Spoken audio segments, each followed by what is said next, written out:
La défense des plages des côtes de la Manche et de la mer du Nord est un point essentiel dans la conception de la fortification du mur de l'Atlantique. Les obstacles devaient rendre presque impossible l'accostage à marée haute et ainsi obliger le débarquement à marée basse et la traversée de la plage sous les tirs allemands. Situés en avant des bunkers de la défense côtière, de très nombreux obstacles de plage ont été positionnés le long du mur de l'Atlantique, surtout à partir de 1942, afin d'empêcher un débarquement allié qui devenait de plus en plus probable. Il en existe plusieurs types positionnés en plusieurs vagues, afin d'arrêter successivement les barges de débarquement, les chars, les véhicules et les hommes de troupe. Certains obstacles ont été conçus et fabriqués avant la guerre, et d'autres ont été improvisés par les troupes chargées de défendre les côtes. Pieux d'arrêt en bois surmontés de mines, de lames d'acier ou de charges de démolition, portes belges, mines castrantes, tétraèdres en béton et en métal, hérissons tchèques, pyramides en béton, dents de dragon, rails curtoirs, chevaux de frise, tétrapodes, murs et fossés anti-chars, le tout relié par des kilomètres de fils de fer barbelés. À la fin de l'année 1943, le général Erwin Rommel, qui vient d'être nommé inspecteur général de défense côtière, effectue une inspection des défenses du mur de l'Atlantique du Danemark vers la France. Il constate qu'il n'y a pas suffisamment de mines et d'obstacles sur les plages et décide au début de l'année 1944 de renforcer la côte en multipliant les obstacles de toutes sortes dans les mois qui précédèrent le jour J.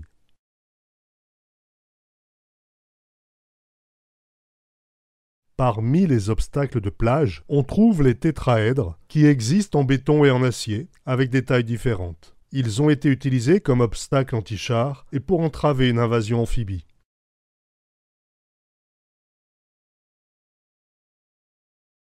Les tétraèdres ont été beaucoup utilisés avant et pendant la Seconde Guerre mondiale. En 1940, les Allemands en capturèrent un grand nombre lors de l'invasion de la Belgique. En 1944, le Feldmarschall Rommel inspecta les défenses du mur de l'Atlantique qu'il trouva insuffisamment protégées et ordonna de le renforcer.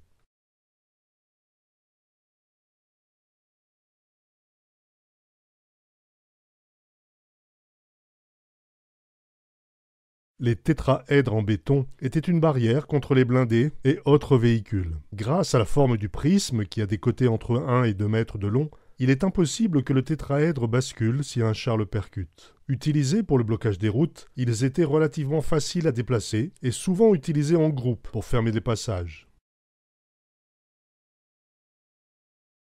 Ils pouvaient être positionnés sur l'estran et être recouverts d'eau.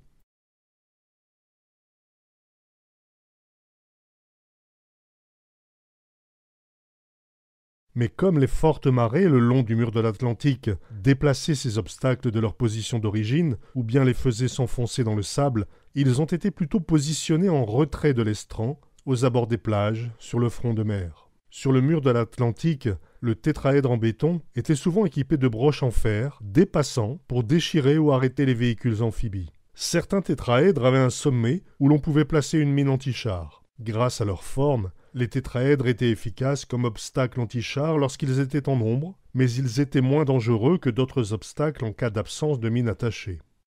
Les tétraèdres en béton pouvaient avoir des tailles variables selon leur date de construction et les besoins nécessaires en béton. Haut de plus de 2 mètres pour certains et d'un poids de 850 kg, cet obstacle anti-char est encore bien présent sur nos côtes.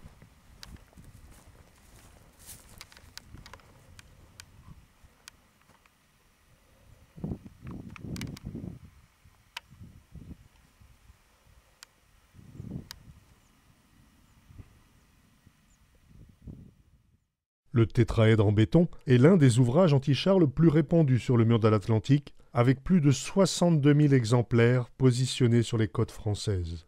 Il est soit fabriqué d'un seul bloc, soit composé de 6 parties en béton identiques, assemblées directement sur la plage ou dans de petits chantiers proches du rivage. Chaque jambage de béton a une longueur de 2,20 m et une section triangulaire de 30 cm de côté, aux arêtes chanfreinées et d'un poids d'environ 150 kg. Les 2 têtes symétriques de ce jambage sont formées en facettes et comportent une gouttière d'où sortent 2 anneaux d'assemblage. Chaque sommet est composé par la rencontre de 3 têtes assemblées à l'aide d'un fer rond qui passe dans les 6 anneaux ainsi réunis. Le tout est ensuite solidarisé par un coulis de mortier à prise rapide. Au moins un de ces fers coupés en biseau dépasse de 25 cm et forme une pointe dont le but est d'endommager le fond des embarcations. Son poids et son excellente résistance à la corrosion en font un obstacle sous-marin efficace, mais qui ne vient cependant qu'en deuxième ou troisième ligne, derrière les pieux et les rampes d'arrêt. Des mines étaient parfois placées au sommet de ces tétraèdres. Les tétraèdres métalliques étaient plus petits que ceux en béton. Il y en a eu de deux types.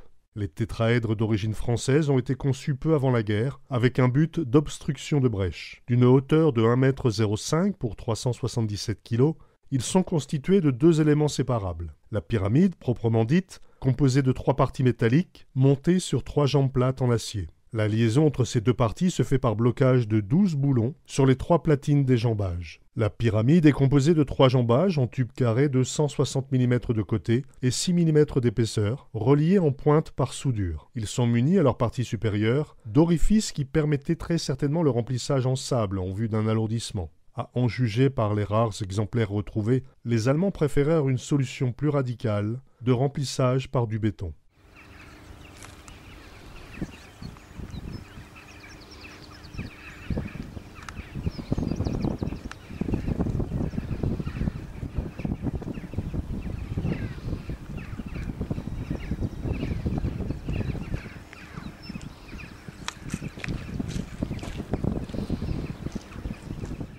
La base des trois jambes plates en acier est formée de trois fers en U de 160 mm, croisés, dont la disposition rappelle la forme d'un A surmonté d'un plateau. Sur ce dernier, ainsi que sur les deux jambes, sont percés 4 trous permettant la fixation au sol par fiches de 30 mm de diamètre et 90 cm de long. La partie formant la barre horizontale du A, d'une longueur totale de 2 mètres, est munie de deux boucles en câble d'acier permettant la liaison avec l'obstacle voisin. Le règlement français prévoyait la disposition de ces obstacles en tête-bêche, soit sur un rang, pour s'opposer aux véhicules inférieurs à 6 tonnes, ou sur 3 rangs, contre les chars de 35 tonnes maximum. C'est l'utilisation qu'en firent les Allemands, avec parfois un usage linéaire sur certains fronts de mer. Les Allemands fabriquèrent également des tétraèdres métalliques, qui ont fait le bonheur des ferrailleurs d'après-guerre. N'apparaissant qu'assez rarement sur les photos d'époque, cet obstacle, de par sa conception, se prête plutôt à une utilisation en débouché de plage, sur terrain ferme ou en obstruction de brèche. Construit avec des cornières métalliques en V, de 13 cm d'aile et 1 cm d'épaisseur, ce tétraèdre comprend 6 jambages assemblés par soudure. Les trois parties composant la base sont percées chacun d'un trou de 4 cm de diamètre pour permettre la fixation au sol par aiguille. Il existait au moins deux versions de ces tétraèdres métalliques. Une version de 1,40 m de haut et l'autre de 1,10 m, respectivement de 150 et 100 kg. Cette disparité de hauteur correspond à une nécessité dans la composition des barrages sur un ou plusieurs rangs, fournissant une capacité d'arrêt très sensiblement égale à celle des modèles français équivalents. Moins nombreux que les tétraèdres creux, on trouve à de rares endroits des pyramides de béton qui sont des tétraèdres pleins, avec une cote d'arête légèrement inférieure à 2 mètres au lieu de 2,20 m, mais avec un poids qui avoisine les 2 tonnes. Ces tétraèdres pleins pouvaient être de hauteur variable, et bien ancrés dans le sol, ils étaient positionnés pour empêcher la progression des chars et des véhicules blindés. On en retrouve aux Pays-Bas, où ils sont associés aux dents de dragon. En France, ils ont été positionnés sur la partie sud du mur de l'Atlantique. Il en a été décrit sur la plage nord de La Rochelle, sur la plage sud de Soulac, et également à Antibes. Lorsqu'elles étaient sur la plage, les pyramides étaient immergées à 2 mètres de profondeur, avec une disposition sur 2 ou 3 rangées, avec un espacement de 2,50 m environ. La manutention et la mise en place s'effectuaient à l'aide d'une chèvre de levage et de palans. La pyramide est pour cela munie, à l'un de ses sommets, d'une boucle de levage, provenant souvent de piquets métalliques noyés dans le béton. Comme autre obstacle en béton, on trouve les tétrapodes. Ce sont de petits éléments en béton de 1,40 m de haut et pesant 300 kg. Les tétrapodes ont 4 faces et reposent sur 3 pieds. Ils ont été utilisés sur les abords de plage ou à l'intérieur des terres.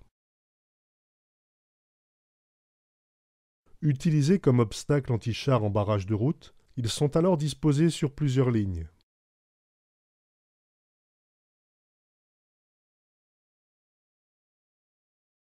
On associe à ces obstacles utilisés sur le mur de l'Atlantique les dents de dragon, qui peuvent être assimilées à des tétraèdres pleins, en béton, mais dont le sommet est tronqué.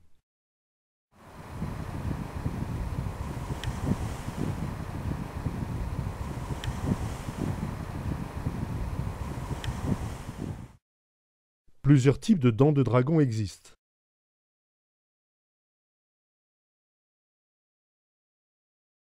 Le but de ces dents de dragon était d'immobiliser les chars en les soulevant par l'avant.